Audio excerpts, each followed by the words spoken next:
Cat friend. Yeah. Because I've got two friends who I cat sit for. They both have this exact situation. God damn it. What mic is this working off of? It's not working off of these mics. That much is for sure. Got the wrong mic. Hey, Cameron. Yeah. Have I told you about my high gray and white kitty? PV, I don't think wants gray and white kitty. Are you guys going to be peaceable or are you guys going to fight? They seem nice enough right now. They seem to be getting along fine. It's King Krishna Sarmapagu. Hi, King Krishna Sarmapagu. How you doing? Did you hear?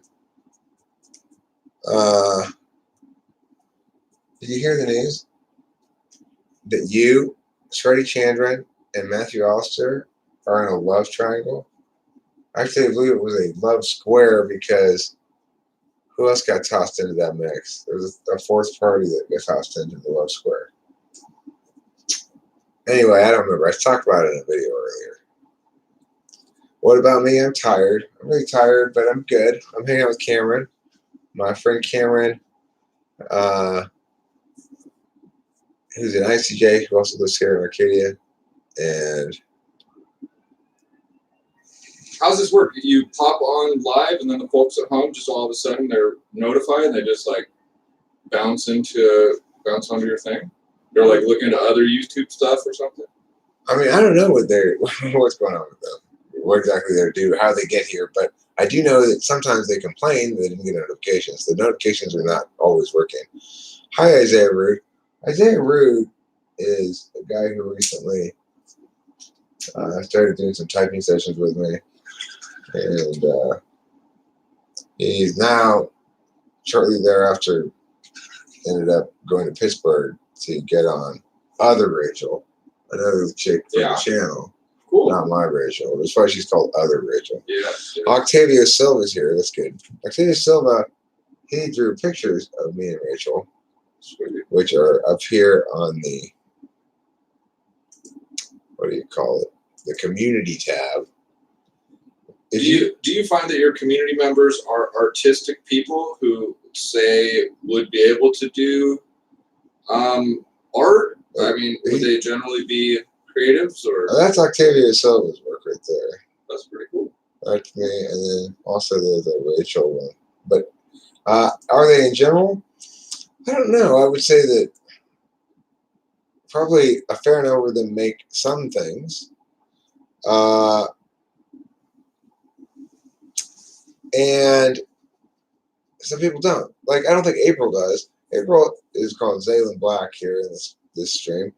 I don't believe she makes a lot of art stuffs. Am I correct about that, Zaylin Black?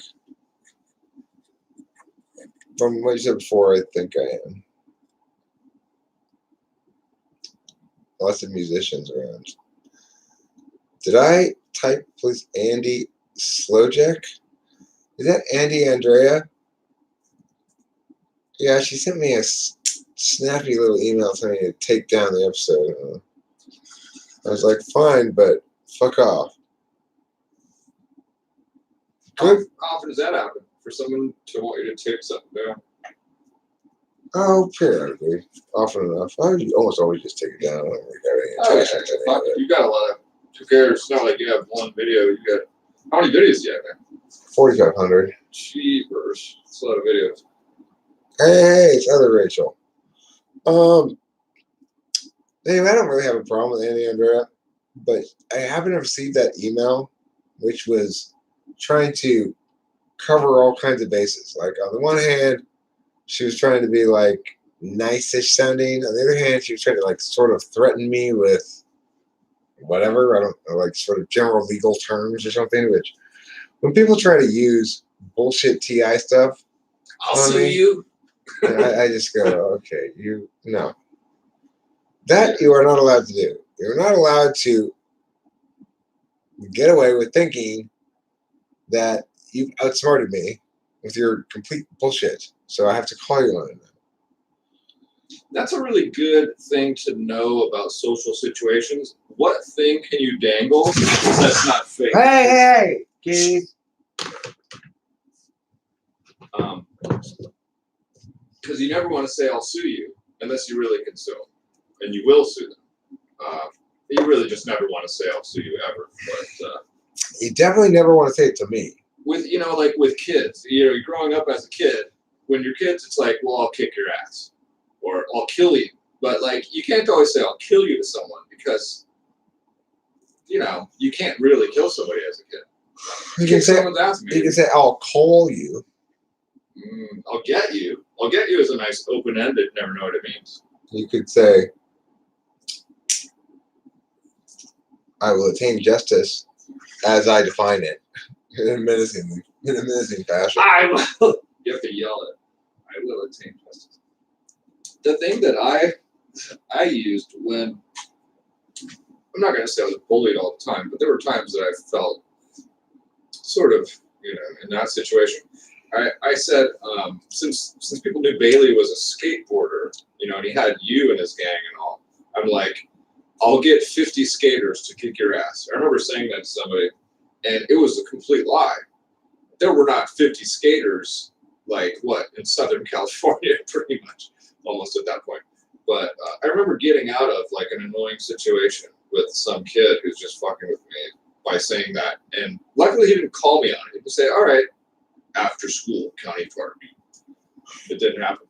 I mean, that would have worked out well too, because he would have been like, I'll be there with 50 skaters. Then you just not show up and let him wait there indefinitely. Yeah.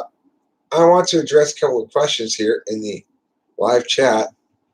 Does anyone like Elliott Smith and PewDiePie? Because I found something pretty incredible. They're gay lovers? That is incredible. Let's see what else we got in the mix. That PewDiePie guy gets so much press. I've never watched him. I kind of exclude the most popular people. I don't even look at them. But why is the guy so popular? Why does everyone love PewDiePie? PewDiePie, whatever it is. Cameron is not host Eric's new friend. Cameron is host Eric's old friend. He's been around the channel for a long time. But we made videos.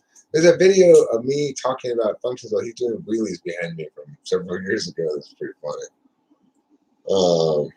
There's a lot of validity with being old school. The new is just foil. The old is the gold. What am I projecting? Does Princess PB have plenty with another kitty? This other kitty is a tomcat and a stray cat, and he's a bad influence on her, I think. I think he's gonna end up getting her to do drugs and stuff.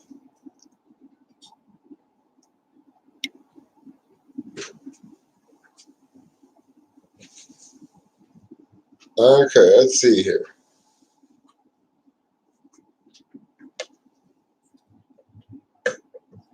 So I watched that Cesar Millan dog show years back. Are you familiar with Cesar Millan? Uh-huh.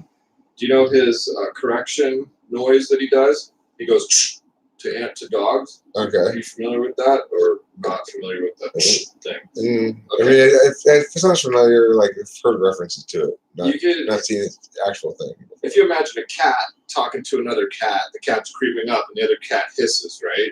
That's a clear communication. So it turns out that basically the is the best animal communicator. It's a neg. It says no. It says stop it. It's a correction. And so I literally trained myself to respond with that word. So I'll use that with a cat, a dog, and I discovered that I'll use it with anything because there was a deer walking by me the other day, already 2 months ago. And I didn't know what it was. I just know something big moved near me in the spot right at Kara's house, which was always wildlife. And so I made this noise. I went, shh, and I made it loud because it could be a bear. Not that they're dangerous, but I'm just going to dominate. So the deer, compared to any other animal, the deer exploded in a muscle movement and bounced 8 feet back the way it was coming from. And only at that point did I realize that I had a deer. Oh, well, that's what you get for shooting a deer. They're the fucking most skittish thing that there is actually here. Bouncy. Let's address a couple things here in the chat. Like, for example, no projecting Eric, please. That's in reference to my response about Elliott Smith and PewDiePie, about them being gay lovers. If I'm projecting, then that means I'm gay lovers with PewDiePie and Elliott Smith? That is surprising. I am quite the gay stud. And then this confuses me. Countess says, how come everyone here has a ranch? Hey, this is unfair. Who has a ranch? Nobody Yeah, has a where's ranch. mine, dude? I don't have any ranch. Damn, I Do need you a mean ranch? mule, I need acres, I need it all. Do you mean ranch dressing? I have a cowboy hat. All right. Good. Thank you, Isaiah. I was going to request one. Ham bones are supposed to be part of pentagonsum, of the pentagonsum. Oh, ham bone was supposed to, yeah. Ham bone, you're part of the pentagon. Pentagonsum. That's a fivesome, okay?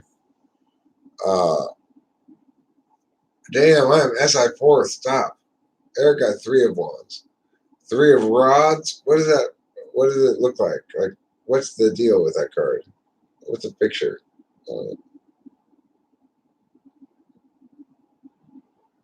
Is it a rival success guy? Or whatever. I don't remember. I don't have a ranch. I am a loser. You need to embrace change. Kick ass. Yeah. Ranch life. Everybody living the branch life. Everybody living the branch life. Are you flirting with me? KK and Christian Sarnapagu is flirting with you, Hambo, because in case you missed the earlier video, you, she, Sray Chandran, Matthew Alistair, and somebody else is part of a pentagon. So we could toss in we're tossing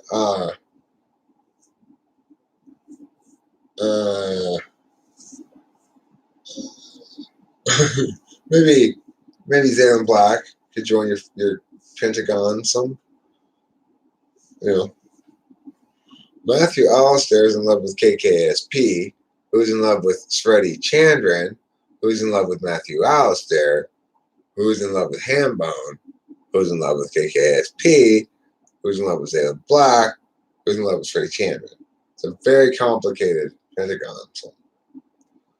And they all, the thing is a hilarity ensues when they realize it's like, King Krishna Sarmapagu loves anal, and Matthew Alistair loves King Krishna Sarmapagu. Matthew Alistair hates anal. Meanwhile, Hambone loves anal too, but he doesn't like King Krishna Sarmapagu. He's in love with Sreddy Chandran. Hilarity ensues. April hates anal and vaginal, and both the guys are medium about oral. So it is a clusterfuck of weirdness, I tell you.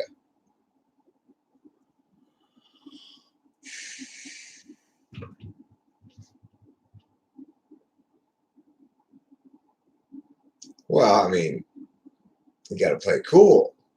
If you want to get King Krishna Sarmapagu interested, Matthew Alistair should have come to me for women slaying lessons. I would have given him a couple of surefire phrases to say. Like, like,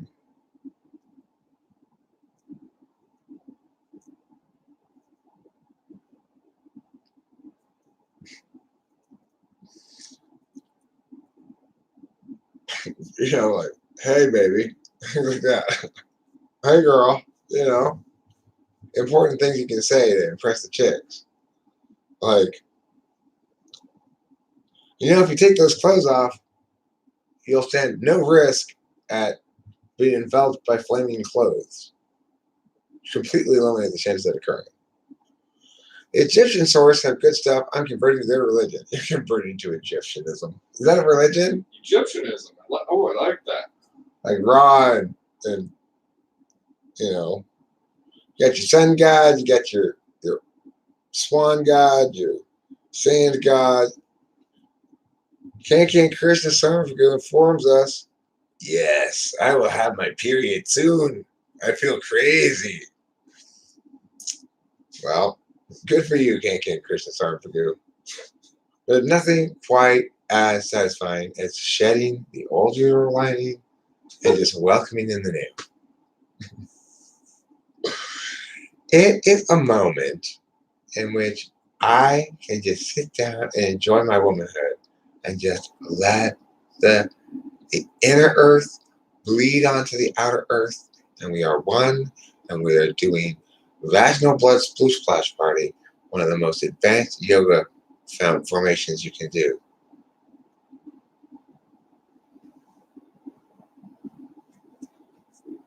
Okay, so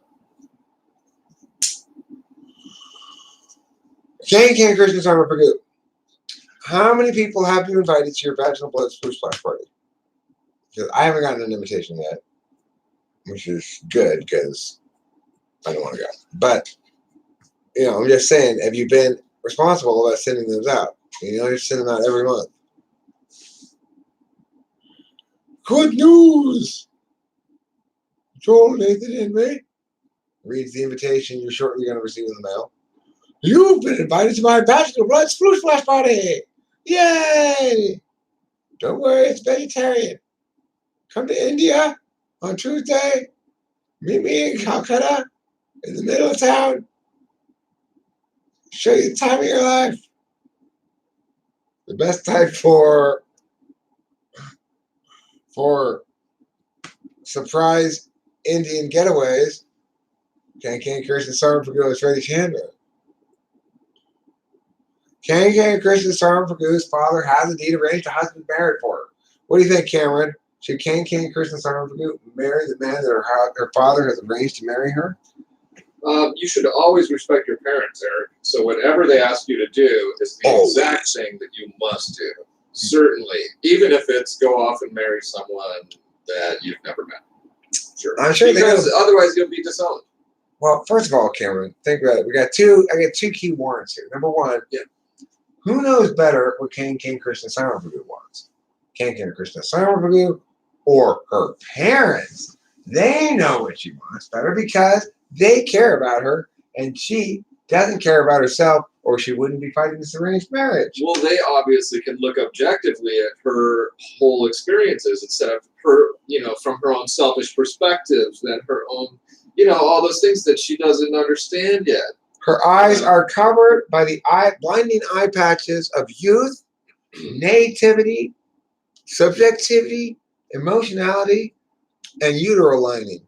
And they've been protecting her from all the naughty things that she's not aware are out there and can hurt her. So basically, they need to set her up with someone who can keep protecting her from the naughty ideas and the naughty feelings in her loins. They didn't just put her in a chastity belt.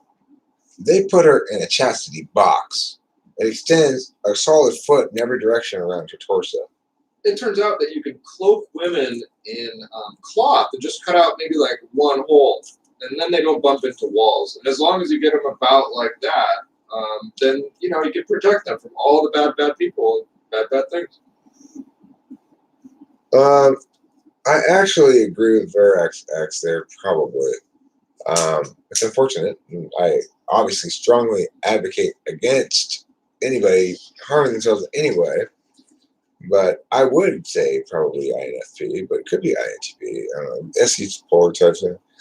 Anyway, regardless, achieving world peace, no individual does that. And any time travel, it's not possible because the future hasn't happened yet, so you can't travel to it. And if you were able to travel to the past, you'd be experiencing it as the present in that moment. The idea that a past exists outside of somebody's experience of time is absurd. If you're experiencing it as the present, it is the present. Because everybody's understanding of time is specific to their own reality. since nobody experiences any reality other than the one that's in their own head. Ozark and the interaction there with the external world. Ozark, I have been considering if Cameron could be an INTJ. Cameron is definitely not an INTJ. He's definitely an ISTJ. He is chock full of stories from his youth. He is loves animals. Very particularist. Definitely ISTJ.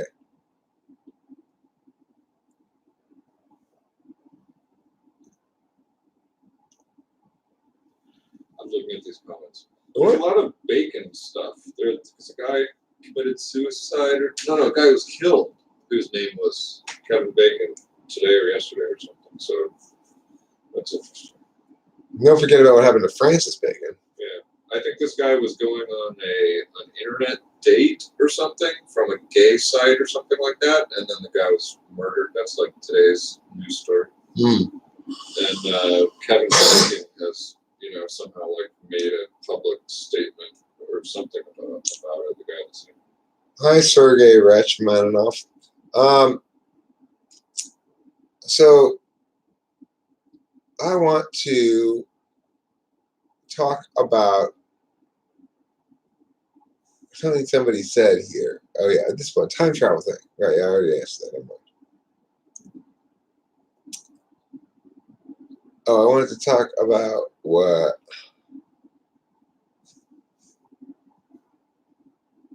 Oh, Barracks X. Eric, what is the likelihood of an ISFJ spending hours upon hours dissecting the ideas and arguments surrounding cognitive function, whether or not they're actually an ISFJ? I've seen two of them do it, and being determined to establish that they're not ISFJs. I won't name names, but I can think of two specifically who are clearly ISFJs and didn't want to be, and tried to TI their way out of it.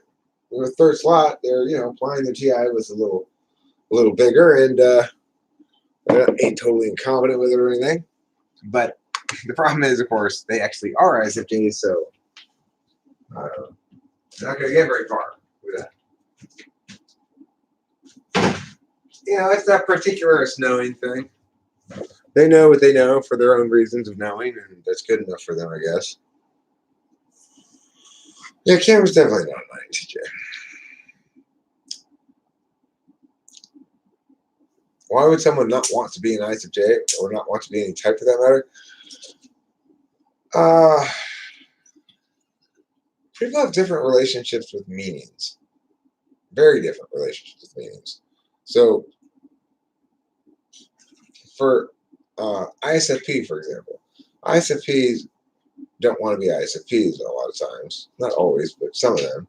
And if they're determined they are something else, like an INFJ usually, or INTP, something that they're definitely not.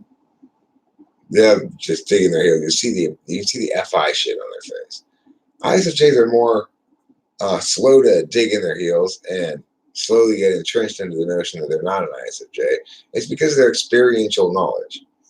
So they know that they're not. They know that they're an introverted feeler, for example.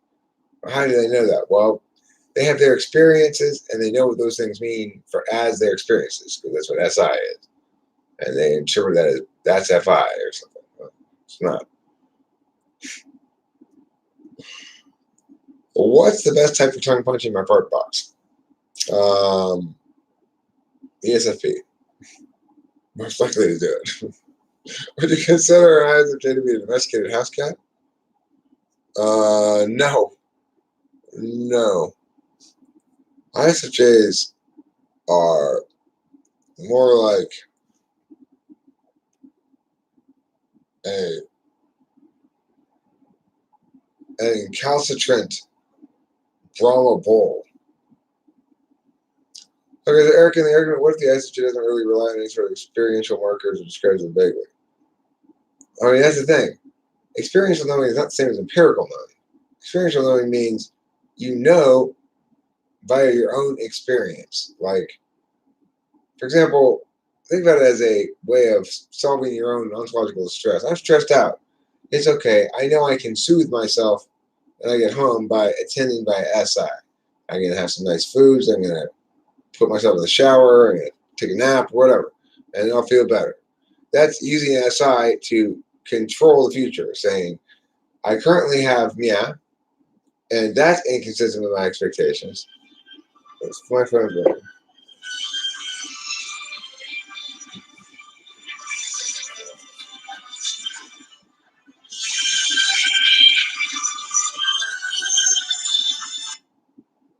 Hello?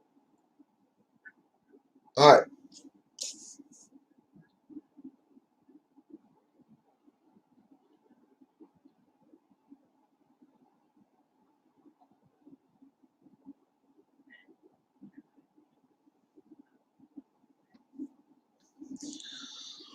Why do they say you're missing 2 rounds?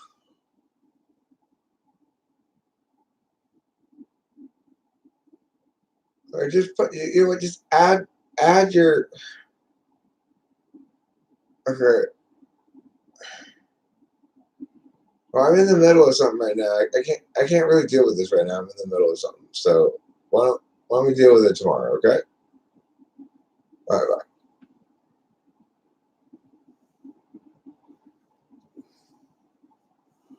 All right. So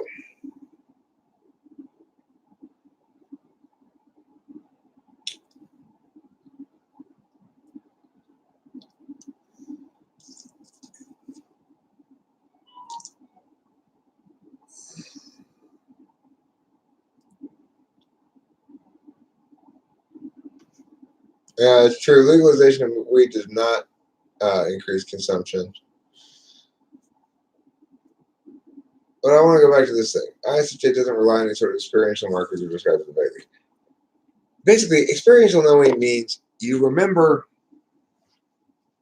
things that you want to remember that relate to what you want to know or what you feel like you do know from the experience itself.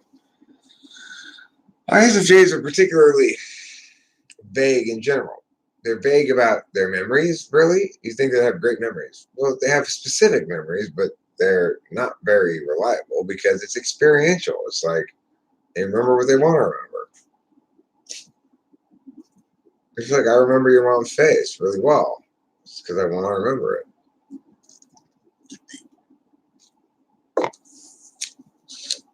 Hey Eric, do you have this number anymore? 909 something? Should I delete that? Yeah, delete it. I don't have that number anymore.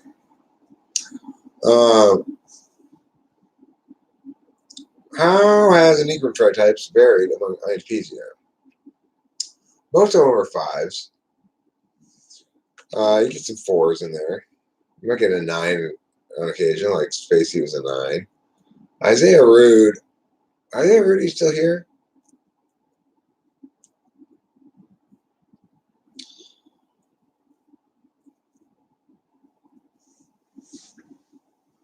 He must have gone off to hump other Rachel again.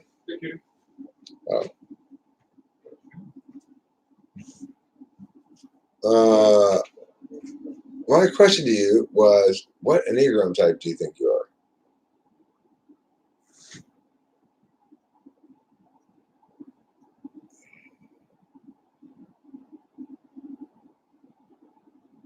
Hump. It's telling me that a person one does with one's penis. I don't know if you've encountered that before. It's a male genital part. It is between the legs and the general crotch region. OR. She's OR. She's triage. Triage is like a synonym for OR. All right, look. OR is triage. It is IRSG. Any of those things can be fine. You want a flash dance at your funeral? You could probably do a flash dance yourself, but it has to be before your funeral. Okay, I think we just make a rule that nobody else named Rachel is allowed here. We already have 2. There's one too many already, so just no more. You're coming, your name's Rachel, just introduce yourself to something else. Jojo Josh Avenue, I love your suggestion. I really like that. That might stick. Maybe other Rachel, OR, triage, could be called Raquel. Well, then what happens if you get a Raquel come in? Then we have to switch the OR, triage, Raquel back to Rachel. You don't want to go back and forth like that. You're going to confuse her. Or before we know it, she's going to be introducing herself as Carl. Kankin Krishna Sarmapagu, you got 416 the philosopher? Well, you better start philosophizing then. Chop, chop. Let's go. What is truth? What is beauty? Come on. Make it the philosophy. Let's go. The Raquelas. And the other Raquel becomes Raquela. I think Raquela becomes plural for all Rachels other than my Rachel. The Raquela problem. Well, what are we going to do about the Raquela problem? Right. Well, we're going to administer them all Ricolas. Right. Carl reminds me of llamas with hats. Haven't seen llamas with hats, never heard of it. Don't know what it is. It sounds intriguing. Why do they have hats? Truth is objective subjectivity. And beauty is subjective objectivity. You're welcome.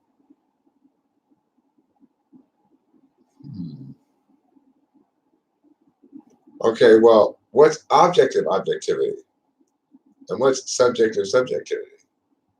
If you want me to buy this taxonomy, you got to provide those two as well.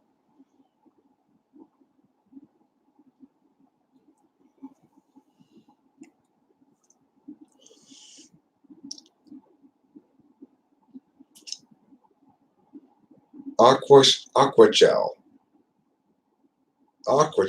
Aquaquella, Quinella. I love Quinella. I love Quinella is a love pentasum. It's a love pentasum. I mean, a love pentagon is like similar to a love quinella. No, quinella's 4 though. All right, so a love quinella is like a love square, except it has an ordinality to it. So if you're in a love quinella, that means when you're all 4 of you having sex together, there's an order of operations. One person has to finish first, then the other person has finished, and the third person has finished, and the last person has finished. They got to finish in that order, or else they lose. They lose the sex. They get an L on their permanent record. They get a loss. Let me ask you, what is most uncomfortable? Anger, fear, or shame? Juicy, luscious shame.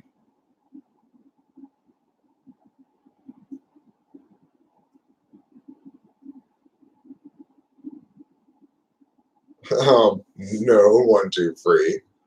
So explain to me how exactly subjectivity modifies objective or objectivity modifies subjective to distinguish them from unmodified versions of the same thing. So I might say this is a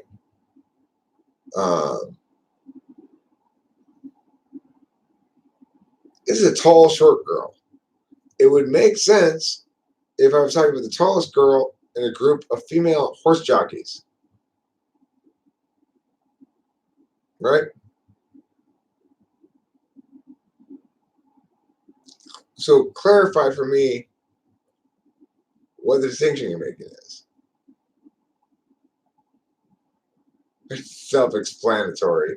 No, I'm asking you to draw a distinction between an example of objectivity that is not modified by the modifier subjective versus an example that is modified by the modifier subjective. If you can't do that, you don't know what you're talking about.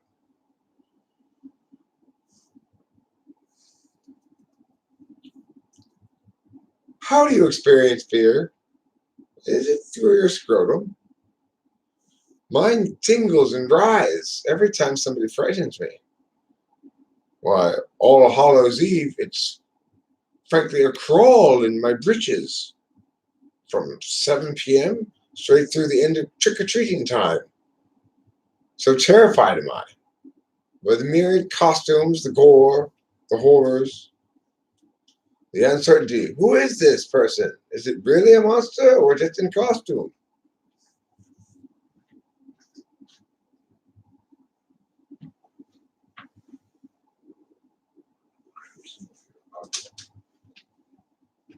I'm pulling bongers tonight through distilled water, the only proper way. Yeah, I'm going for that distilled water. To smoke bongers. That's the stuff. This is straight ISTJ. You should put distilled water in your reservoir for your windshield squirter. Because it doesn't leave residue on your windshield. Smart. Do you know what is a crawl in my britches? What is it? The what? What is a crawl in my britches? I don't know. It's ham bone. My mom. Oh, I should have guessed that. You know, she's always crawling up in her ham bone britches. She's a bridge crawler. You know. If you've never had a bridge crawler in your life, you're missing out.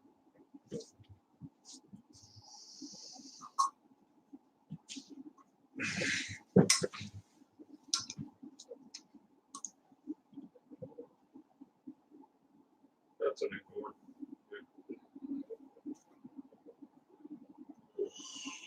If you know the definition of each modifier, then it's self-explanatory.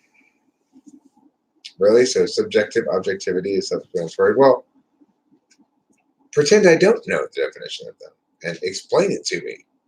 Even if it's self-explanatory, then it ought to be exceedingly easy for you to explain it to me.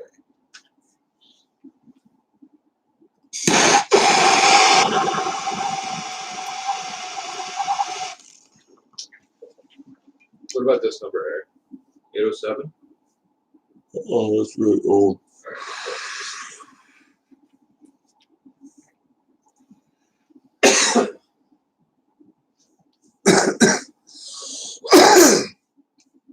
All right, so if you're telling me to get a dictionary, then you don't know what you're talking about. You're just saying words and expecting it to have meaning without actually drawing any real distinction.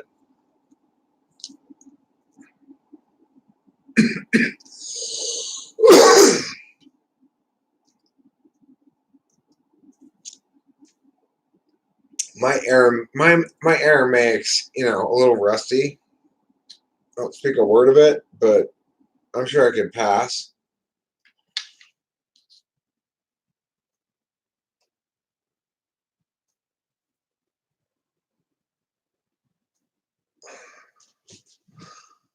I have this tendency to tense myself when I'm sitting in this chair, try to hold my body up with my leg muscles for no reason, even though I'm sitting down. Do you have the wrong furniture? Or I'm just I think somebody has trouble relaxing their body and just being in the moment in the space, you know. Yeah. Fear is a pathway to the dark side. Fear leads to anger. Anger leads to hate. Hate leads to suffering. you know, there are teachers who have these chairs, not only for students but for themselves. There's one chair where you sit on a big like yoga ball thing, like a 2 foot in diameter ball, and it makes you. It's partly kinesthetic where you're kind of balancing, but it's better for your posture. And some people, hip and knee problems have it, but that's a fun one. I don't think Curtis is an ISFJ. No. Oh, I'm in the process of changing shit around now. It could be a little taller, I guess. I don't know. I guess I would rather not show blunt anger to just anyone else to be comfortable, whomever. I think expressing anger makes you look mature. Anyway, I agree. Most people don't think that expressing anger makes you look mature. Stylish drawings. Hi, sir. Hi, stylish drawings. That's what I figured you meant. Have I mentioned that your drawings are really stylish?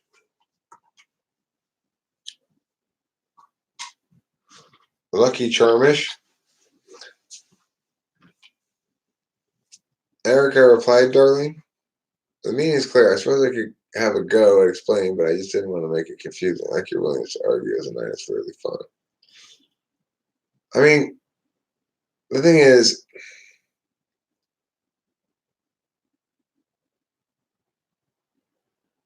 let me go look at the thing itself you put.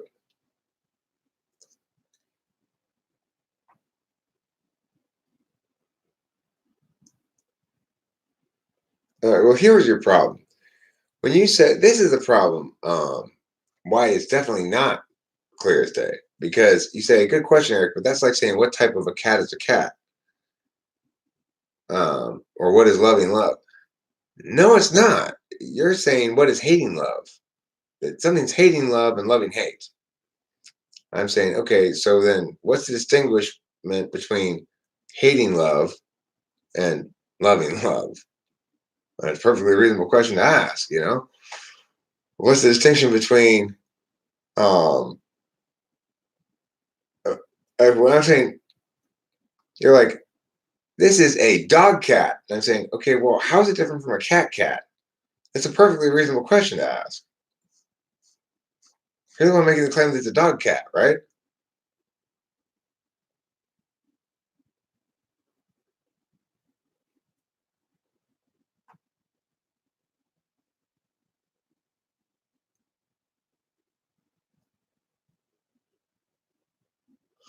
I know, but you're saying, look, something is a dog cat. And the thing I'm trying to say is, why are you modifying this cat here with the word dog? What's the distinction you're trying to draw? You've been unable to make a distinction between those kinds of cats that wouldn't earn that modifier and those kinds of cats that would earn that modifier. Right?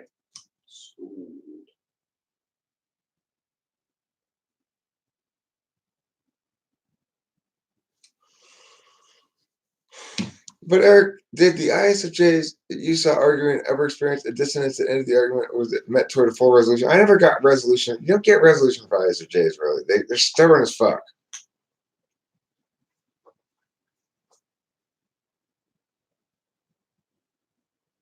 No, I'm not. I'm saying, what's the difference between a cat that doesn't have the modifier in front of it and a cat that does have the modifier in front of it? Make a distinction from the normal so that your modifier is meaningful. I'm responding in this case to the wise guy one, 1, 2, 3. Because the wise guy one said, no, you're saying a cat is something else, a new entity. Eric, oh yeah, Countess, I know you want me to do that. I know. I've thought about it more too, and I realized I want to do it not on a live stream. What's harshing my mellow? A lot of shit's harshing my mellow right now. You know, it's Rachel nailed it earlier when she told me we were chatting on Google Hangouts. I was like, she said, you're doing a lot of stuff for other people right now, which is true. I'm doing a lot of stuff for other people. My dad requires a lot of little shit from me, or it seems like it, at least when I'm not feeling particularly patient. Right now, I'm getting a lot of sleep. I'm trying to get a lot of shit handled. I'm feeling pressed for time. So, you know, the unnecessarily slow and TE heavy communications are just like make me pull my hair out sometimes a little bit. I try not to show it, but you know.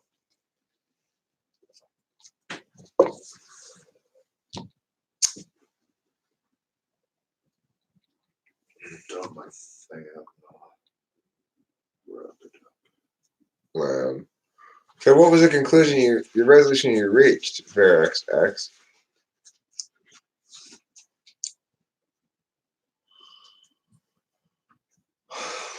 1, 2, 3. You said, remember, you're the one who said, to start this line of conversation. Let me find it.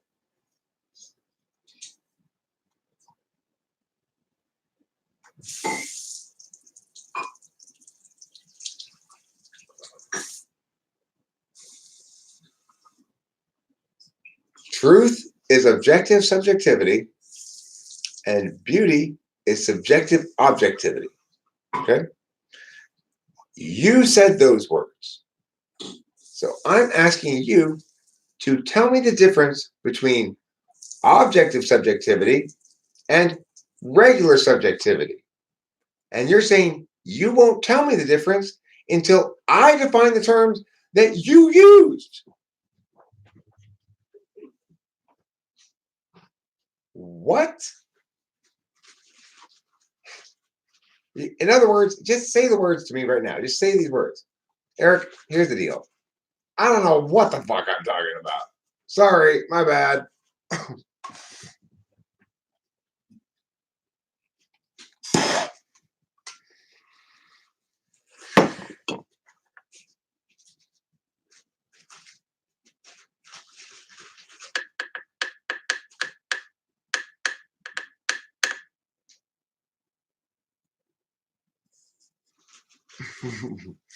Look, it's a little play. It's like a little kabuki play, a ritual stylized expression of all that is elegant, just, and true in the world. You know, like your mom's face, for example. Your dad's ass. Your dad's tender, twinkling asshole.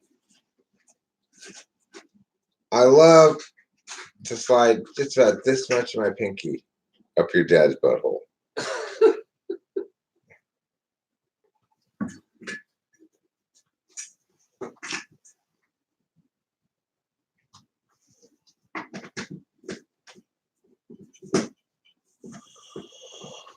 Who's going on a journey?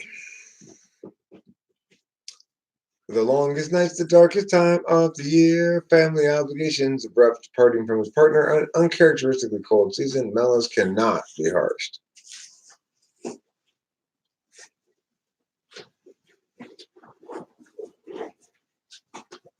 Raquel pulled the Six of Swords for Rachel. That's pretty good. What's the Six of Swords? What's it? I need to know what the words on it are.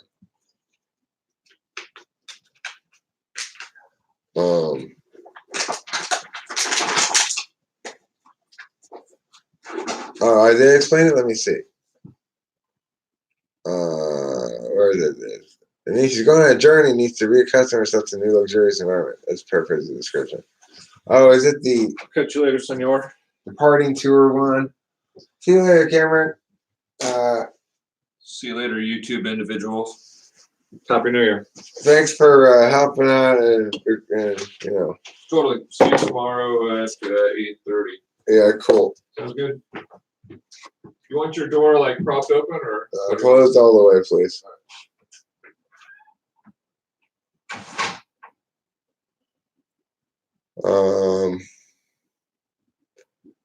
Rackle, I'm glad you're Rackle now. That's a good name. It's the best name for you. It's stuck already. You changed it to Rackle yourself. Yeah, he knows he's an ICJ. I've told him plenty of times. He's always asking me again. Now, what are those? What's that again? This T? And he's like, you know, like, same thing with Kimberly. At SIDOM, they don't internalize the NI kind of understanding of things very quickly or easily unless they choose to apply their attention to it and become familiarized with it and learn it that way. There's no really like intuitive meanity.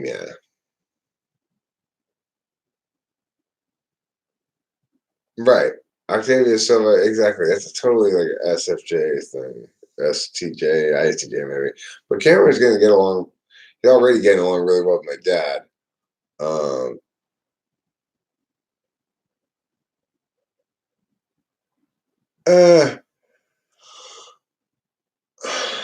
Yeah. I've never had anybody really leave snarky comments about him before. Oracle says Isaiah got a logic puzzles book today and is having the most fun with it right now. Hashtag exposed.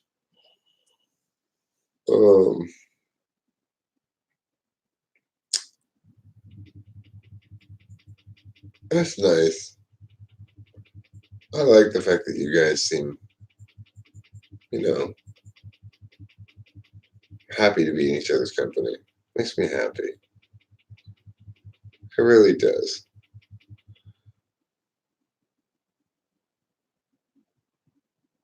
I've never typed him formally. I just took guesses at it. I've never had a formal type with him. I don't really. I think he's the ENFJ. I mean, at the time, I don't know. I kept getting a lot of. In the same quadra, the other extrovert in that quadra, it's easy enough mistake to make. That wasn't actually a play date per se, although it turned into one a little bit. But I called Cameron because I was doing a little problem solving for my dad, basically. Cameron's perfect for what my dad needs and wants. Somebody who can be basically on call to come over and provide a couple hours here and there, and watch my mom, and also who can lift her, because I'm the only one who can lift her right now in the status quo. If I'm not around, what's it going to do? Man. He also needs somebody who's got availability in some mornings, some nights, and some daytimes, which Cameron's pretty flexible. He's a substitute teacher. He doesn't work that much right now. So he's usually,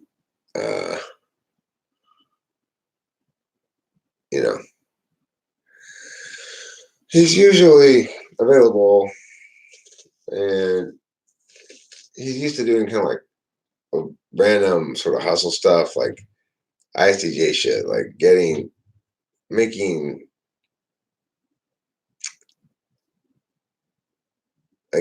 used electric scooters for cheap and then upgrading them and selling them for a lot more than he got them for, kind of shit. Stuff like that.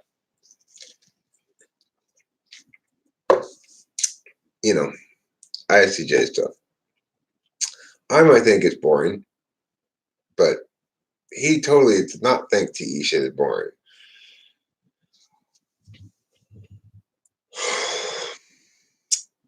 Okay, what time is it? It's 10:25. I'm gonna pull a couple more bowls. I smoke a cigarette. I'm gonna start to wrap this up here.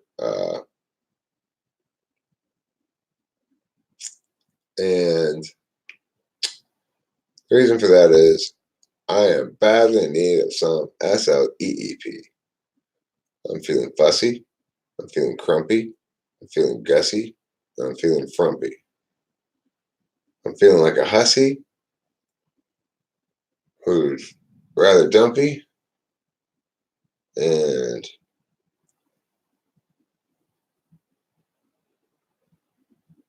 I'm cussing about being lumpy.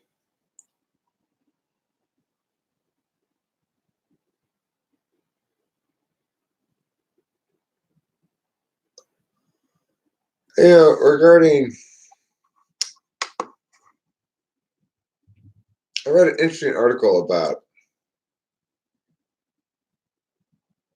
T versus N, essentially, today. Let me see if I can pull it up and get to y'all's. It's called The Simple Truth About Physics, Scientific American Magazine.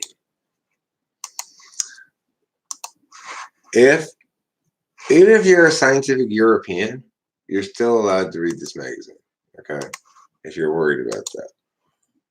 Check it out, y'all. This is all about the battle between NI and the T's. T's versus N's, but mostly NI.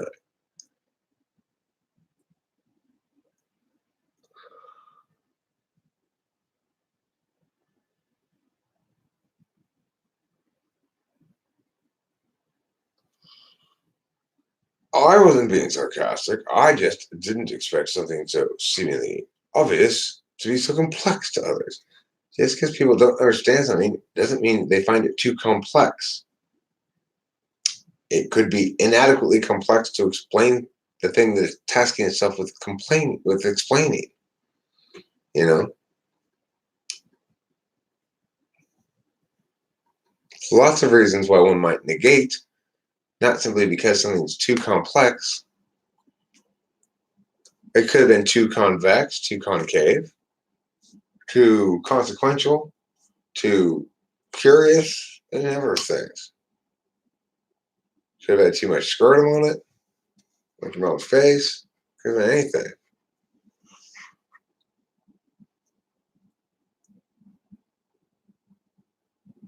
Hey, hey, hey! Can you please remove your scrotum from my mom's face? She doesn't like that. Oh, you do like that one? Go away. Okay. Ambiguous. Your ambiguity will be punished with this finger wag. No ambiguity from you. Why is this guy one? That's it. If that is true, I'm just gonna let it slide. You might be dealing with an ENFP. Give them their due. Their due is it's good enough if it feels deep.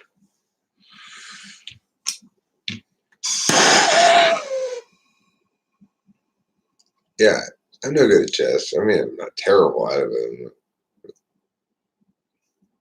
That's what I'm saying. ENFP. That's why I'm saying give them you do. You've got a special moist relationship with all of the tenders that dampen the towelette that represents the feelings of truth about authenticity that roll within the bosom of your marvelous, marvelous heart.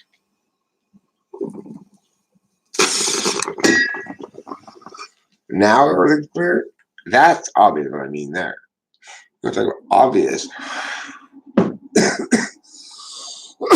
Obviously, I meant exactly what I said right there. I'm constantly marveling and being re-astonished at your capacity to marvel again for the first time forever, always. If that makes any sense. You know what I'm saying?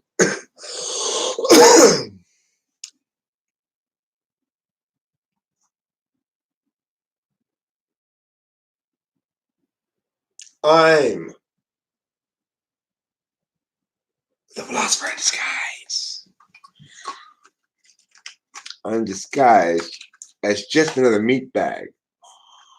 But really, deep down, I'm important. Why? I can philosophize. I'm the philosopher. I'm an archetype called the philosopher. Watch me philosophize you. That's not true. That's not beauty. That's not self or identity. Shh.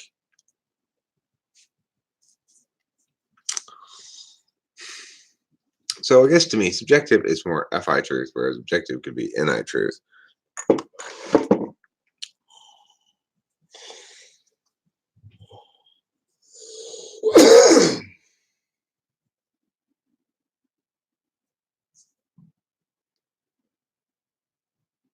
Okay, ISTJs get into philosophy. ISTJs probably don't really get into philosophy, but most ESTJs don't either. My dad did, sort of. Not really into it ever.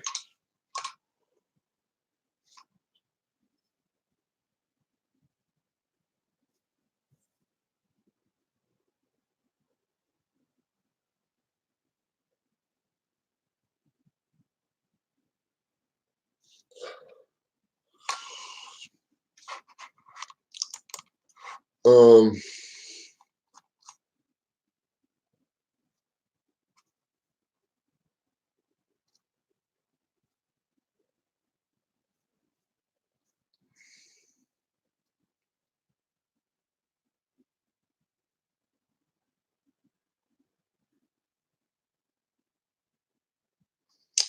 very good.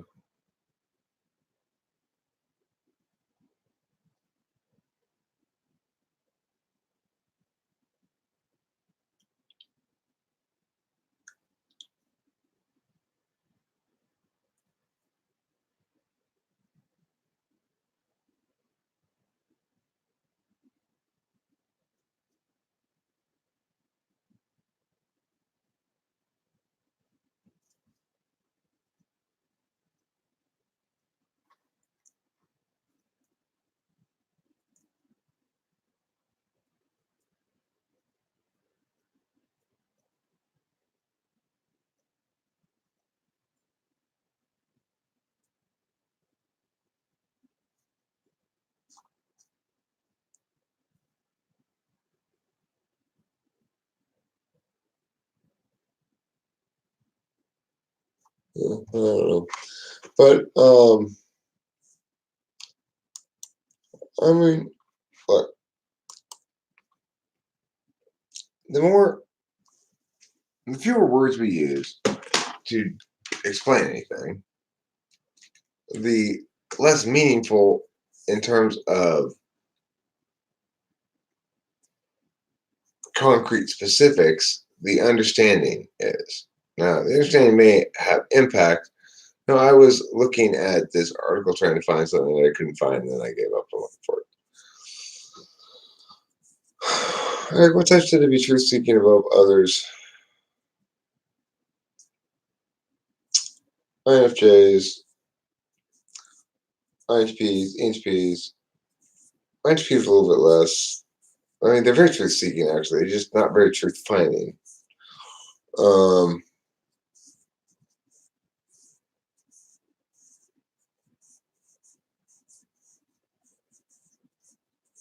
or like my mother said when I said, Mom, uh, you never really know if you understand something until you find out if you can teach it.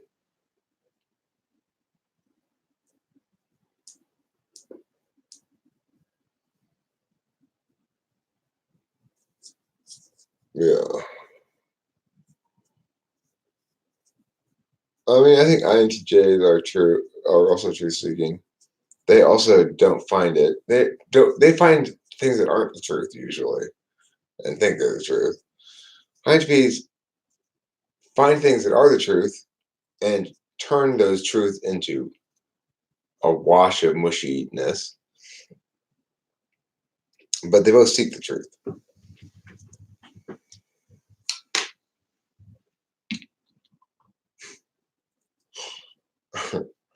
Happy morning time. I'm gonna smoke this cigarette, come back in here, and you know what I'm gonna do? I think you guys all know what I'm gonna do. I'm going to, yeah,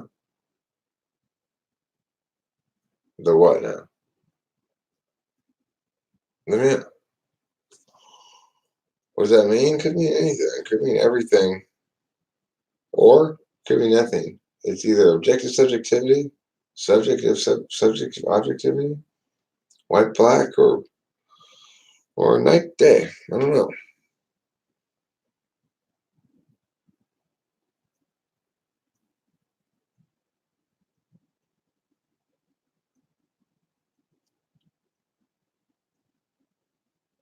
One, two, three.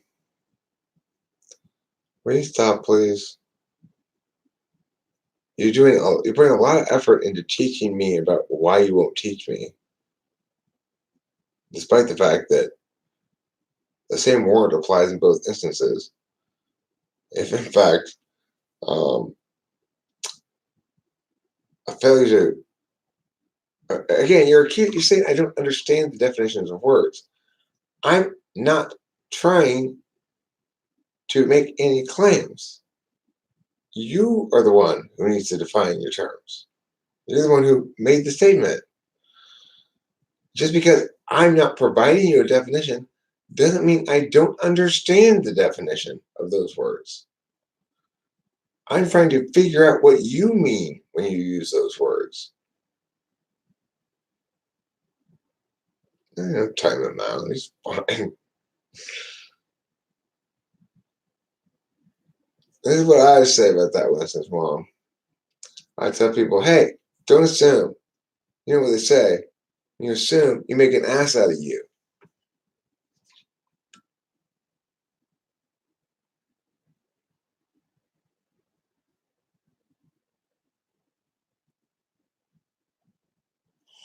INTPs attain truth at a very high clip, but they don't consider it sacred.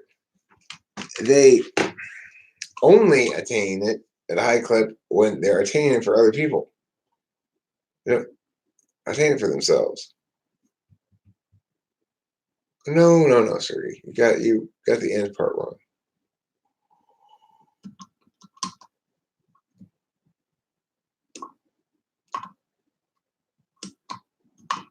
Oh, well, that's a good question. 1, 2, 3. I think you mean probably that truth is the beliefs that you want to believe that are more sustainable. And with the second half of the thing, you probably mean that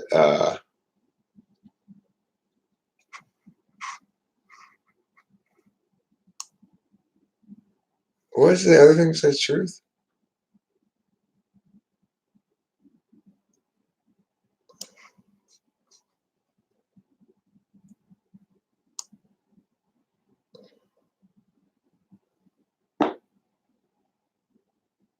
I think I lost the original quote. I don't see it anymore. What's the other part of it that says truth?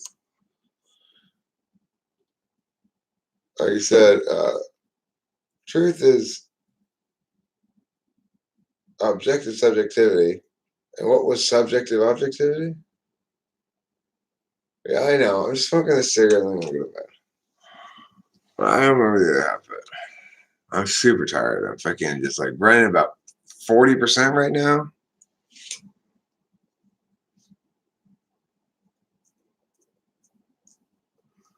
I mean, the problem with Winston's moment is people try to pull that shit on me, but it always backfires on him. It has on him too. The thing is, I have the answers for all this bullshit, and they're pretty definitive. You know, it's like when you hear it, it's like, eh. You know, my brain is totally sputtering. Even sputtering brain, I got the answers. It's not like I remember what I'm answering.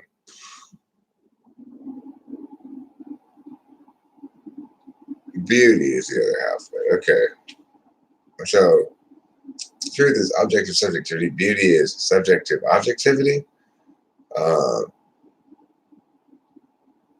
I mean, the problem is with that sort of expression, you could put them the other way around and come up with equally valid interpretations, which means it's purely metaphorical. There's not actual meaning intended there. If you're going to express these things more precisely, what you'd say is that there are aesthetic truths that are objective, but they're holistic, and so claims about aesthetics, taste, is usually considered subjective. That'd be an accurate description of those relationships as they're normally meant. Did you hear what I just said, though? So the correct statement about beauty is aesthetic truths are objective, they're external, they're universal truths, but they're holistic. So they're not defensible truths, which is to say they're not TI deductively breakdownable, but they're nevertheless objective and universal. Okay? Now, if you wanted to call them subjective objectives, that would be wrong. What you would need to actually say, if you were referring to the right thing, would be they're objective truths that can't be sustained argumentationally or defended successfully as objective truths. Indefensible objective truths would be a better way to put it. And it would actually be meaning something then. See, here's an example of how you should have answered this. Do you see how I'm successfully parsing out exactly good reasons for everything? Now let's look at the other one, the truth one. You go, okay, well, it's objective subjectivity or subjective objectivity. No, you said objective subjectivity. Well, now it would be the other way around. Truth is subjective. Validity is objective. Truth is not anything subjective. Truth is subjective to each individual person, and it's variable, but it's assignable. So it's got a lot of different qualities to it. It's not simply subjective or objective. And of course, when you're describing something as subjective or objective, you need to distinguish between whether you're describing a person, a critique, or a data set. In this instance, it's not clear. So in other words, there are multiple interpretations depending on what you're referring to. And so, of course, I asked you what you meant. And then you try to put the burden on me to explain what you mean. Well, okay, there's your explanation. That's why I asked you what you meant. The answer is you don't have any fucking idea what you're talking about. You have no fucking clue. You have the slightest, foggiest idea what you're talking about.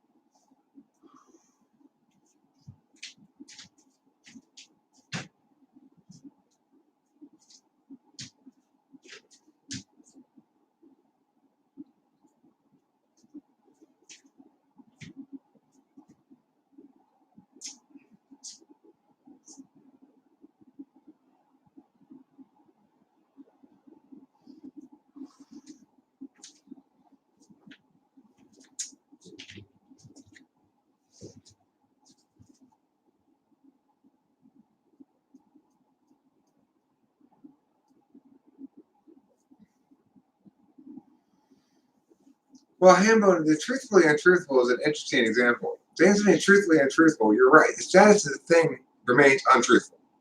But if the person's reporting on themselves as a reporter about the truth of the thing and saying, truthfully, I'm telling you, that thing was untruthful. Right? So it's like, it's modifying the guy who's doing the talking, I think.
What time is it?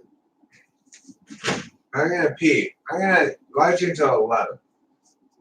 Then I'm gonna get into bed and I can get a good 9 hours of sleep if I fall right asleep and sleep all the way till 8 in the morning. Which I probably won't, but you never know. Good night.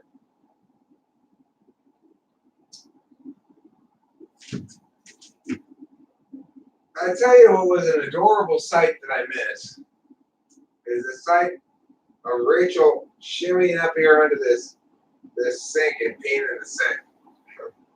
It was absolutely adorable.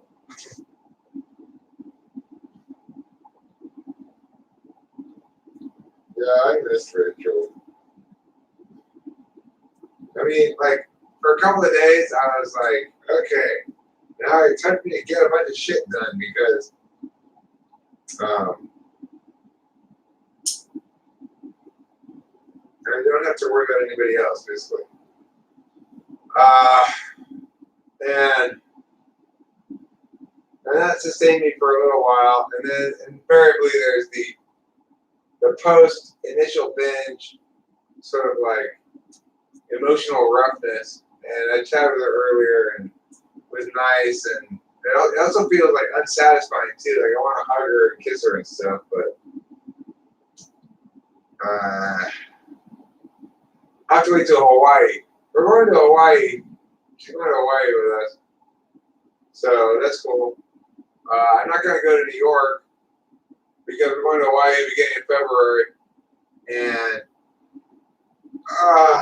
sweet urination, so wonderful and good.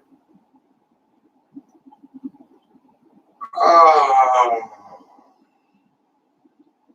the wonders of my urine, streaming in my sink. It's yellow like the gold of truth, yellow, red, and pink. Not really red and pink.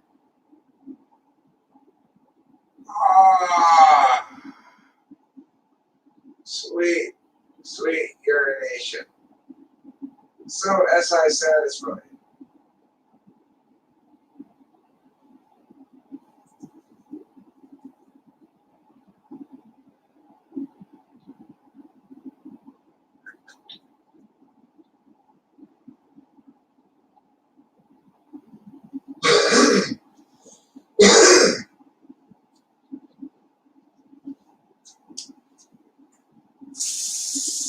I tell you what I need to do, what my body needs. What flavor of existence my body craves. I'll tell you right now with my telling bone.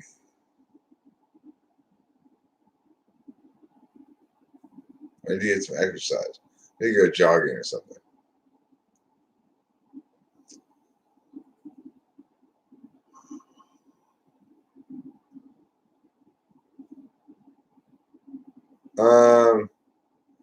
I don't think so, Winston's mom. I don't agree with that. SI is sensing the following the tried and true way of doing things will have better cause and effect. SI is sensing that following one's own experience, the tried and true way from one's own experience of doing things will have a better cause and effect. Now, FESI, that is to say, ESFJ and ISFJ, have a rather distant relationship with NI. So, in that sense, they may look around them and see what people around them are doing and use that as a fill-in for their NI.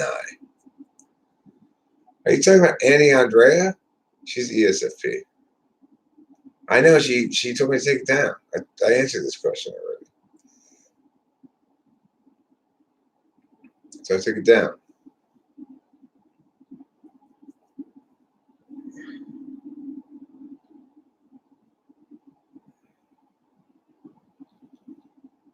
Beauty is not in the eye of the beholder. That's absolutely wrong. Reject aesthetic relativism. It is a fundamental failure to understand NI.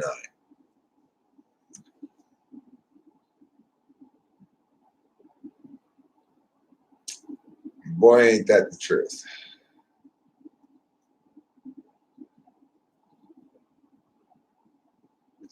You see, Joseph thinks you're an INTJ. That's fucking F. Oh, that's hilarious. An INTJ wouldn't have that much snap to their chat. they're not as FE snappy as that usually. Any types tend to score ridiculously well on standardized tests with a new study. INTPs, INTJs, probably. Oink oink oh. Hello from Korea. How you know? How's Korea treating you? Are you hopefully I'm assuming you're not in the DPRK. I don't think they have internet there. Well, here's the thing. C.S. Joseph does not understand either form of intuition at all. He doesn't get what NI is. He doesn't get what NE is. And so he kind of doesn't get what anything is.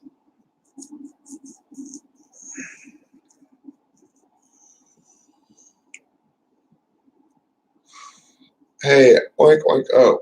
I'm going to say my one thing that I know how to say in Korean. And you tell me if you know what I'm saying, okay? Here we go. See what my accent is. Dambe pinan shiganida. Dambe pinan shiganida. Do you know what that means? Dambe pinan shiganida?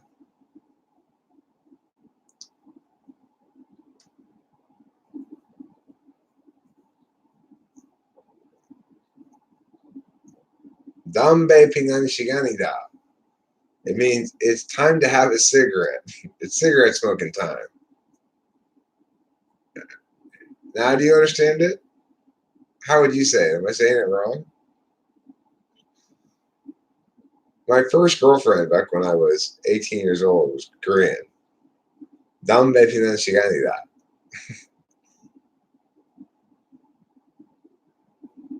I don't know how to say that. Write it out in like English sounding words, phonetically, as they say. That would be crazy if one was Kim Jong Un. He was a secret fan of talking with Finnish people. Hang in here, I've been warned not to follow a cult about my nail chart. But if you build an outcome, you're safe here, Mrs. Mom. This is the anti-cult. Nambe pi. I don't know how to even begin to say that. La igan ida. Dambe la igan ida. Dambe la igan ida. Dambe la igan ida. Dambe la igan ida. It's a long word. Now, they use their past experiences to judge present conditions and scenarios. They just use the takeaways. If a past experience is significant enough for them to generate takeaways, they'll generate the takeaways, and they will relate those takeaways to their current things just fine. They'll use that very well. What they won't do is be able to provide you specific examples. So when you say, well, how do you use the past to influence your current decision making? Well, I knew about the past that this thing usually happens. Well, can you give me an example of that thing that usually happens? No. But I still know that it usually happens. What are the main differences in understanding topics between ENFPs and ENFPs?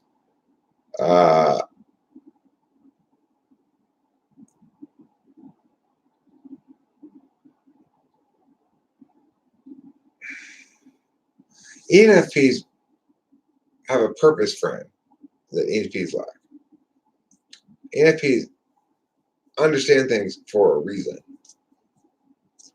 And ENTPs understand things for the sake of understanding things. Or for a general reason of looking good, let's say. It's time to smoke. Right. Well, listen.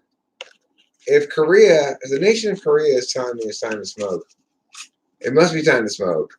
And additionally, since Korea is telling me to do it, and I like Korea, in principle, it's just sort of a general feeling, like, I like Korea. Korea seems nice. I'm gonna smoke inside the house.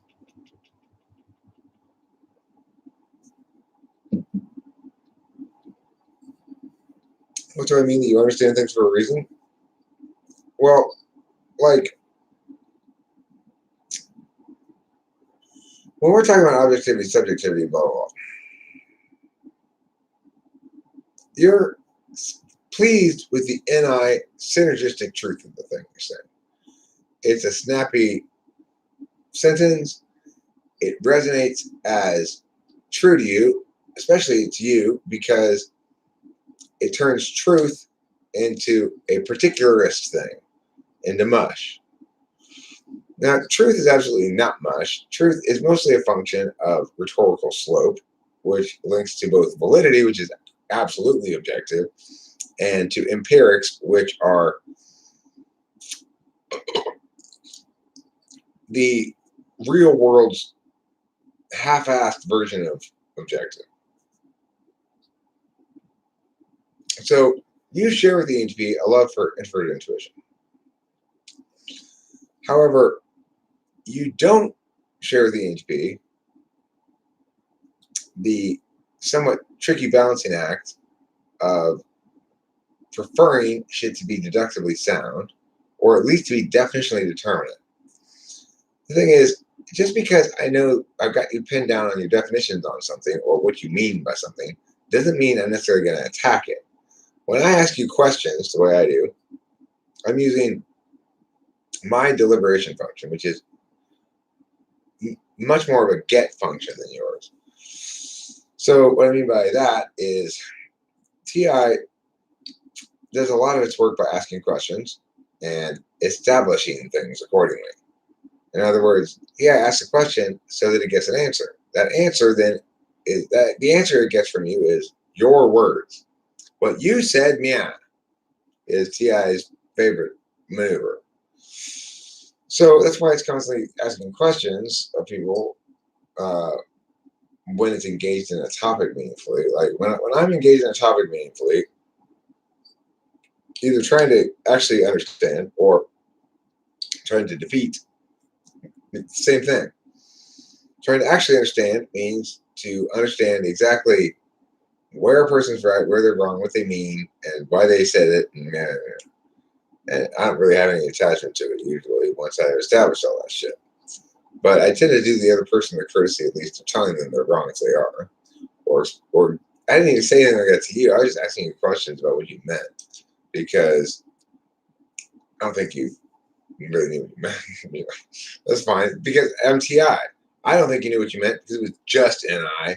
And unless you got some TI framing of it, then to me, it's not really understood. You feel like as soon as I reduce it to black and white binaries that are inadequately inclusive of all of its nuanced elements, that I'm not understanding truth correctly. I'm pretending as though I can have my cake and eat it too. I can both have a non-reducible truth and reduce it concurrently. So, that's TI's way. I just provided a explanation of both FI and TI not it's not adversarial. It's not trying to favor TI or favor me or whatever. How would you differentiate TI tool and TI demonstrative? They're quite different. The thing is, when you're chilling with somebody and they aren't when you're chilling with somebody and they aren't really feeling like pressure to perform it all for the world, they won't demonstrate their demonstrative function. So when I'm chilling with Cameron, I hear no TI from him. But if we're doing work stuff, like we just were talking about caregiving my mom, he's much more TI, which is to say he'll ask questions and clarify things that are confusing. And if there's an apparent contradiction, he'll ask for that to be resolved. That's demonstrative TI. He doesn't really do any of that shit unless he's being for the world rather than for himself. All right, I gotta smoke a cigarette for Korea. Korea earned this cigarette. Oink oink oh.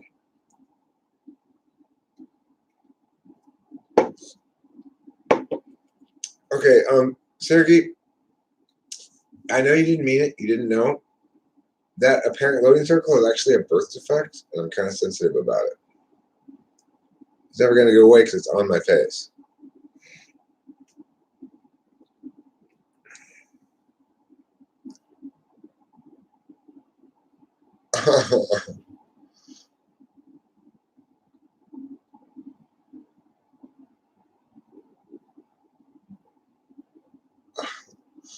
Sergey, I love the description of TE polar.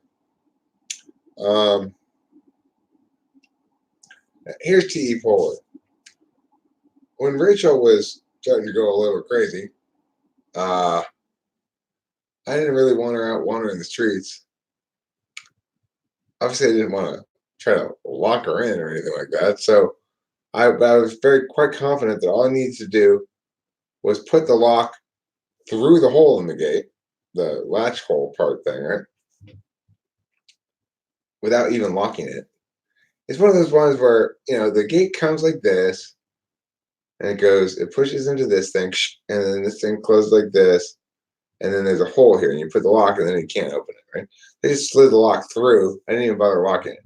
I witnessed Rachel struggle with this incredibly complex puzzle on multiple occasions.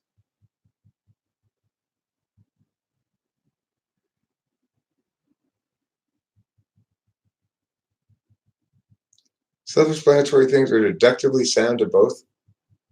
So you're saying a deductively sound argument is self-explanatory? I mean, it's totally not, though, because that's why we have proofs for deductive reasoning arguments. So we can prove that they're actually valid because they're not self-explanatory. What's your question? How do you tell the difference between ESFJ and EHP? ESFJ is antipolar. How can you tell antipolar? They can't tell the forest for the trees. They only see trees. They never see the forest. And you'll see it manifest in lots of different ways. There's no finality to anything. Everything's always another benchmark towards something. Um, and EHPs, I'm increasingly realizing the extent to which, calling an EHP the most introverted extrovert is not outrageous, even for somebody like me. It's just a matter of what I do when I'm by myself. When I'm by myself and spending time without anybody talking to me or around or whatever, I'm working on media usually. Sometimes, every once in a while, I'll go through a period of consuming media where I'll sort of veg out and pull bong rips and watch TV and stuff like that. And that's kind of nice for a little stretch of time. But most of the time, I'm making stuff. It doesn't feel like an introverted process to me because I'm making stuff. I'm not being and doing, I still haven't fucking lit this cigarette. Why not? Because I can't find a fucking lighter. That's why.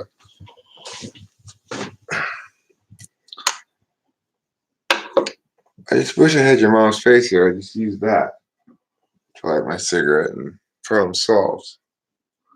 What the fuck? It's like I'm drowning in fucking lighters. And they're never right in front of me where I want them to be.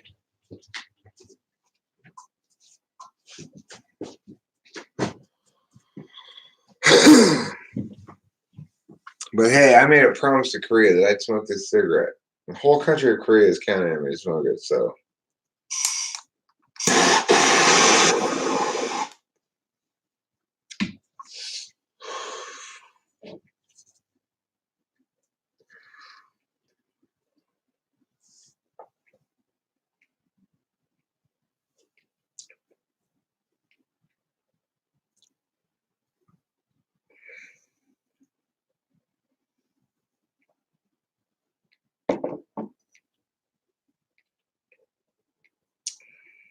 The thing is, introversion is usually thought of as being a being thing. And I noticed Rachel often seems happy just chilling, like looking at stuff on the internet, watching movies, stuff like that, or just sort of being in an NI state of doing something slowly. That poverty also means they're not in any necessary hurry to get shit accomplished. Not sure really what the process of getting from A to B is. They just sort of ease into the action part with clarity about what they'd like the outcome to be, but no clarity about how to get there. It's interesting. What types do you find to be the least akin in humor?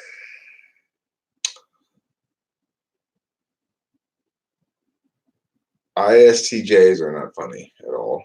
When they try to be funny, they're painfully unfunny. I don't find SE humor good. I don't find ESTP or ESFP humor particularly good. It tends to be kind of slapsticky.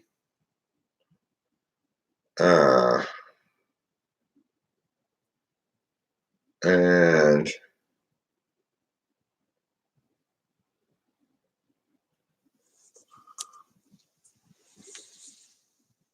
those are the only ones I can think of that stand out.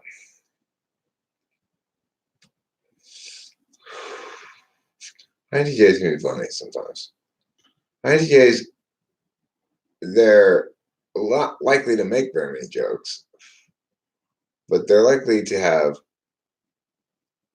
decent taste in some things, at least.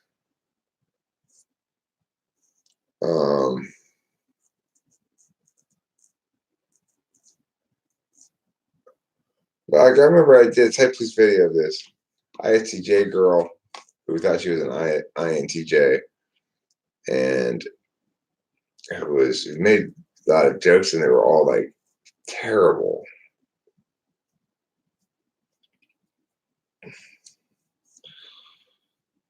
Anti-humor are short little poppy things. Like one day, a long time ago, my friend Corey and I went outside. It was very cold, and he said to me, "It's Goldilocks and the Three Birds." It's just a little INFJ negative brilliance, right? Absolutely hilarious and brilliant, and one sentence long. Like the ultimate literary accomplishment in NI is Hemingway's extremely short story, Baby Shoes for Sale, never used.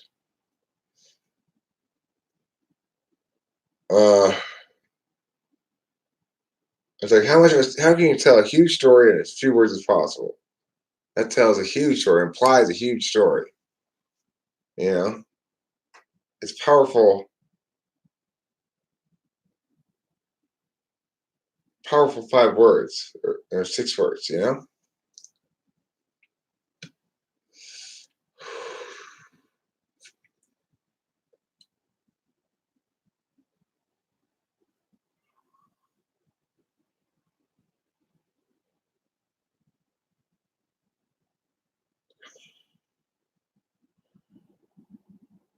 Corey's full of funny NI shit. He's hilarious, and he's a very funny INFJ. You get different expressions of extroversion, I guess, in different individuals. Some ENTPs are not funny, and some are. My debater ENTP, Jeffrey, he's a very serious kid. He's definitely an ENTP, but he's like stressed and much more high achieving than I ever was, and you know.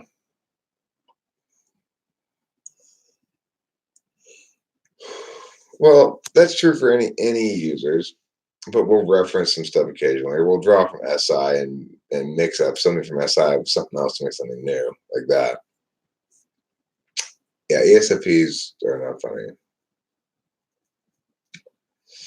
ISTPs, not funny, but may enjoy some things that are funny. INFJs don't like how ESFPs expect INFJs to laugh at their jokes. I don't know if you're an INFJ Barracks X, but that's something, that's a statement, a generality I'm willing to state here. Walking by an electronics storefront with the TVs playing the news of a family that murdered together and stating at least they found something to do together.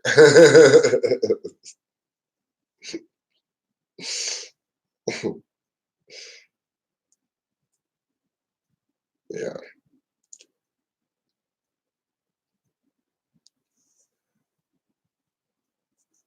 That's not a very good family activity.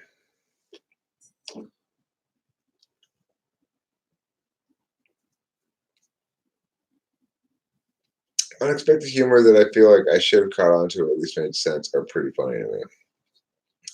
I love it when I make a joke that catches somebody totally by surprise and I get a really authentic, like uncontrollable guffaw out of them or something.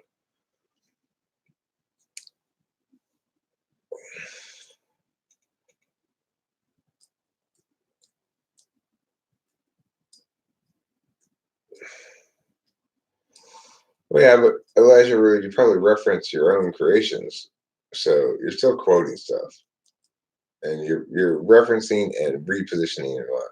I think George Carlin was probably an ENTP. I don't like George Carlin. I never liked him very much. In general, I don't like Ainsley comics. Um, Probably because they're not. I feel like I have high standards for comedy, and I don't like that. Like it's kind of I don't like that kind of dismissive humor. I'm much more like a Steve Martin fan. Is incredibly silly humor, like um, comedy comedy show for dogs. Like that's a great concept.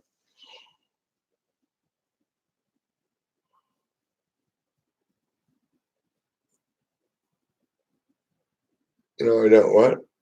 Oh, don't dislike other industry. I mean, I'm talking about famous ones I can think of. Like for example, that awful guy who briefly did Monday Night Football, who uses a lot of big words and annoys the fuck out of me when he was a comedian. He was on.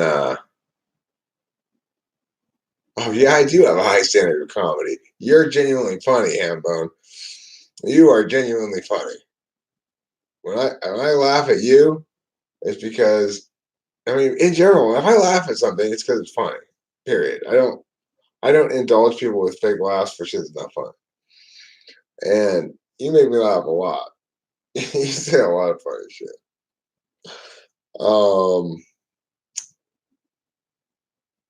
when I was a kid, my mom told me that was my special purpose.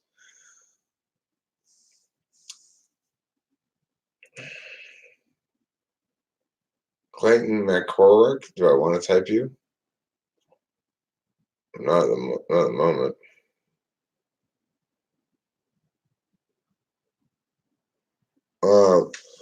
Octavia Silva, the answer to that question is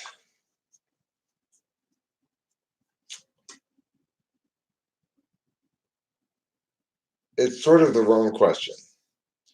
We have a reality, and the reality is, for example, people score differently on TI tests from incredibly bad, like doesn't get the concept of your mother's sister being an aunt. This isn't like family. That's incredibly the worst to incredibly good. Like you can go 20 layers deep on the genealogy and they're right there with you the whole time. So we know there's a range of things. We also know there's a range of equivalent results on the other two skills tests that are relatively reliable: expert intuition and introverted sensing.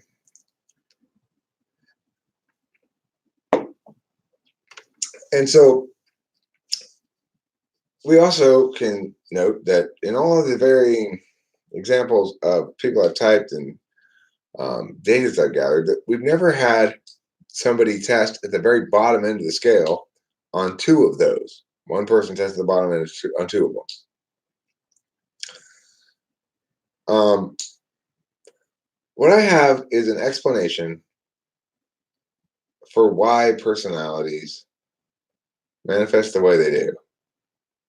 And my explanation is based on some observations that are fairly indisputable. For example, if I am constantly framing things through a solvency metric, then I'm going to be pretty rock solid about wanting to know ahead of time what's going to happen, like wanting plans. So you might say, well, TE is all about planning. TE is not about planning. It's about solvency. It's about how to get from point A to point B. Now, the answer to that, how do you get from point A to point B, usually involves some sort of plan. But the point is, my dad always wants to bust out the calendar and do logistics. The reason is TE takes into account the fact that you have a limited amount of moves to play. A limited amount of attention is direct, and a certain amount of needs to fill through that attention. So it likes to anticipate problems. It really likes to anticipate problems. Now that follows naturally. Anytime somebody's trying to solve problems all the time, they're going to want to try to anticipate them. In contrast, I don't like to try to anticipate problems all the time. I like to assume there won't be any problems all the time because I'm not trying to deal with a solvency frame. So, because I don't try to solve problems all the time, I'm hoping I can avoid there being any problems to solve. And as a consequence, I'm not anticipating them. So these things all follow naturally from each other. Like, you can't both prioritize, you know, let's say you have a certain amount of discretionary money every month to spend. You can't both prioritize going out to fancy meals and, building up your antique coin collection, because you can't use the same resources for two different things. TE is highly aware of that sort of thing, and so it ends up manifesting as it does accordingly.